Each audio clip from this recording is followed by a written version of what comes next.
In a world that never sleeps, filled with endless notifications, buzzing phones, and the constant pressure to be connected, have you ever felt like you're losing yourself?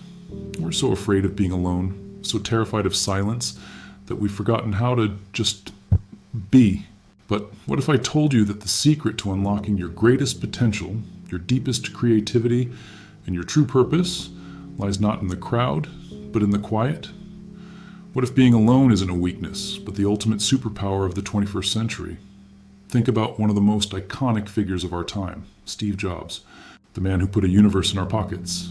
We remember him for his electrifying presentations and his revolutionary products. But behind the scenes, one of his most powerful tools wasn't a piece of technology. It was simply his own 2 feet in the open road. Jobs was famous for his long, solitary walks. No phone, no meetings, just him, his thoughts, and the rhythm of his steps.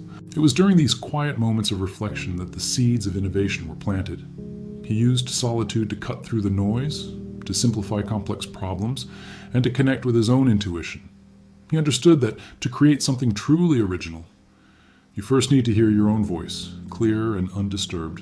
In his own words, your time is limited, so don't waste it living someone else's life. And you can't hear your own life is calling if you're constantly listening to everyone else's. Today, we're drowning in information, but starving for wisdom. We scroll through highlight reels of other people's lives, compare our behind-the-scenes struggles to their curated successes, and wonder why we feel so empty. We're overstimulated and underconnected to ourselves. This is where the art of being alone becomes crucial. It's not about being lonely or antisocial. Loneliness is a painful, involuntary state of isolation. Solitude, on the other hand, is a choice. It's a deliberate act of stepping away from the external world to reconnect with your internal one. It's like charging your phone.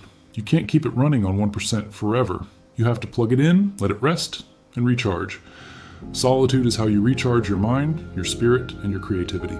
When you're alone, something magical happens. The constant chatter of opinions, expectations, and distractions fades away. Your brain, finally free from the barrage of external stimuli, can start to process, to organize, to dream. This is the space where deep work happens.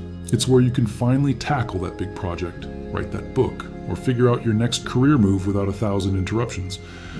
Neuroscientists have found that when our brains are in this default mode network, which activates during quiet rest, we're better at making connections between seemingly unrelated ideas.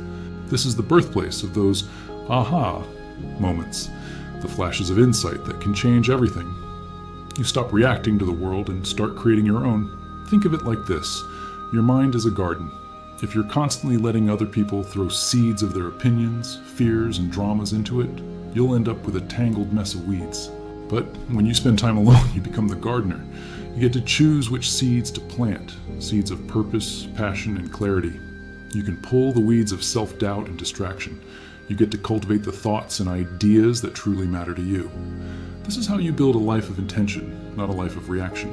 Steve Jobs didn't just build a company, he built a philosophy around simplicity and focus.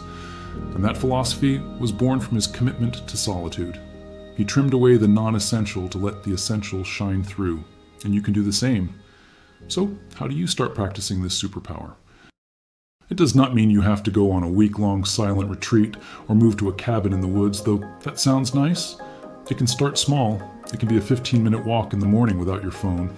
It can be sitting in a quiet room with a cup of tea and just letting your mind wander. It can be turning off the TV and the music during your commute and just listening to your own thoughts. At first, it might feel uncomfortable. The silence might feel loud. You might feel restless, even anxious. That's normal. That's your brain detoxing from the constant stimulation it's used to. Stick with it. Push through that initial discomfort. What you'll find on the other side is a profound sense of peace and clarity. You'll start to understand yourself better. You'll hear your own intuition speaking to you more clearly. You'll solve problems more creatively because you're giving your brain the space it needs to think deeply. You'll find that your relationships with others actually improve because when you show up, you're more present, more intentional, and more authentically you. You're not just a reflection of the noise around you, you're a source of your own calm, your own strength. In an age of constant connection, the most radical and powerful thing you can do is to disconnect, to go inward, and to master the art of being alone. It's not about escaping the world, it's about finding yourself so you can come back and change it. Thank you so much for spending this time with me. If this message resonated with you, please give this video a thumbs up and don't forget to subscribe for more content on living a more intentional and fulfilling life. Let me know in the comments how you practice solitude. I'd love to hear your story. Until next time, find your quiet and unlock your superpower.